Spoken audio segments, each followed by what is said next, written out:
tiếp theo cho phân chuồng này. Tiếp theo nữa là cái gì ạ? Dạy một lớp đất vào nữa.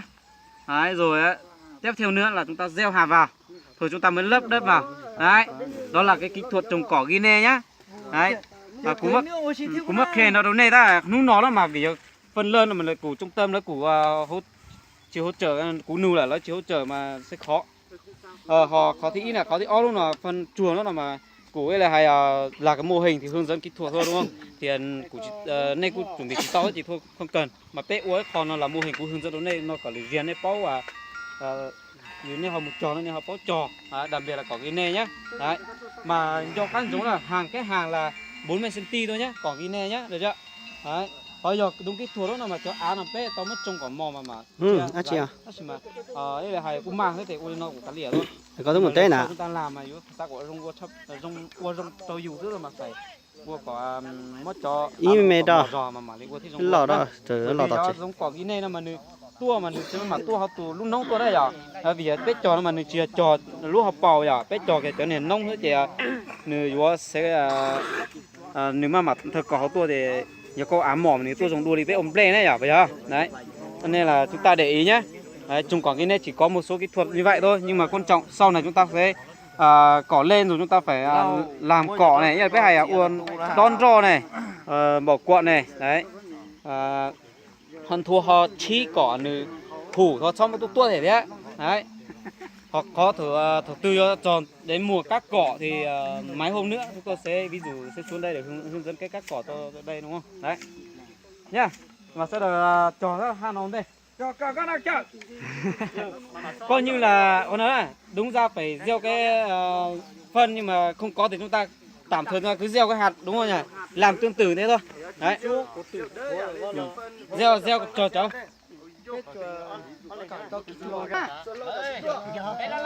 tê của nó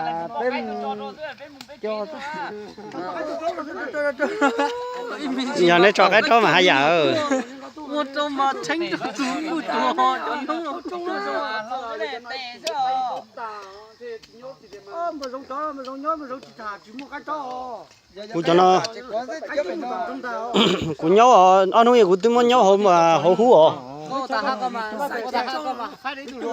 tao mới khó thừa tao này lừa ít từ họ nhiều thừa cái đấy cho một thằng khác mà cú chúa kỹ tiền mà cú tối kỹ tiền có dùng trên nào cú chúa cỹ tiền cú cháu đầu tiên này nhở dù chờ ái nên chờ non chờ cú trò thông quần áo theo cú hay cho mất trò ta thoát cư nó thì mà có thoát cư nó ta là thì có phải chuẩn bị cho thế nào dùng chữ oa xí hơn nữa đâu chỉ ở từ sông còn ta này cho cô chỉ một xé giờ đó thì biết tôi nó cũng cũng hay là con đây này phải xay cho bó có phải mua bó cầu của hai lúa cũng chỉ hai lúa nhá là này phải mua bó cầu này bó cầu phải lo tới có xay cho những kia xay thì tua lại đấy mà cho mà cho nhá là giống mà lử xong có tàu lên tàu rồi đó mát mầm đấy mà có mà cho lọt xí cho lọt nhỏ đấy mà đặc biệt cho giống cỏ nó mà cũng mất xay rồi cho nó mà đấy có thể tôi nhiên là mùa mưa thế này thì trồng kiểu gì sẽ lên thôi. Đấy, tua là nào mà như tua giữa như tua rồng hay vào cái mùa khô quá thì với tháng 3 này trong khoảng tháng 2 tháng 3 ấy là giờ chúng ta phải trồng cái con mà thế rồi của tua thế tua cánh đây là mùa mưa hiện tại là ở tua rồng đấy mà ấy là tía giống cỏ mà phải chọn những cái phải sai chó mua thì có 2 con này tách cho mà mò để thể thiết cho cỏ lầu chó đó mà nữ tiền tù cá thì chỉ lư sai này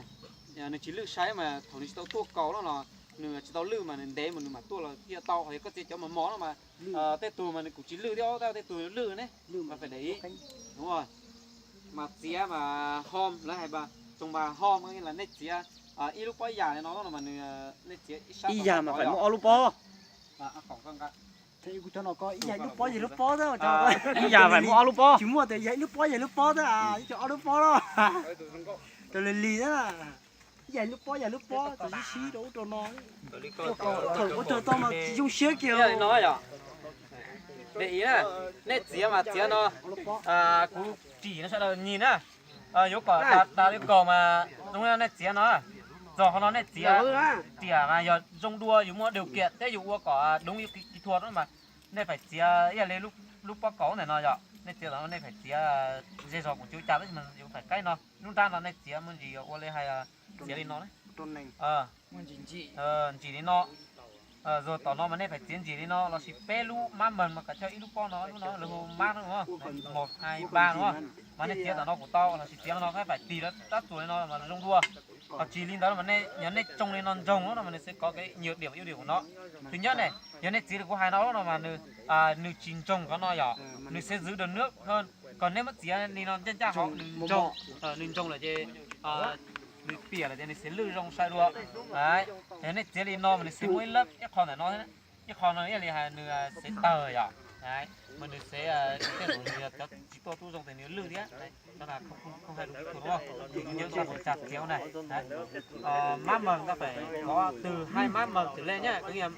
gì phải có lúc coi nó này ít lúc này tàu dữ để nó tròn nó đua chỉ bé lúc khổ luôn cái này chỉ cái tàu của chị trong xéo mà lấy chỉ chế nó nhỏ lấy chỉ cái tục cán thế nào lấy cho tàu thì nó giúp cũng được tùy đấy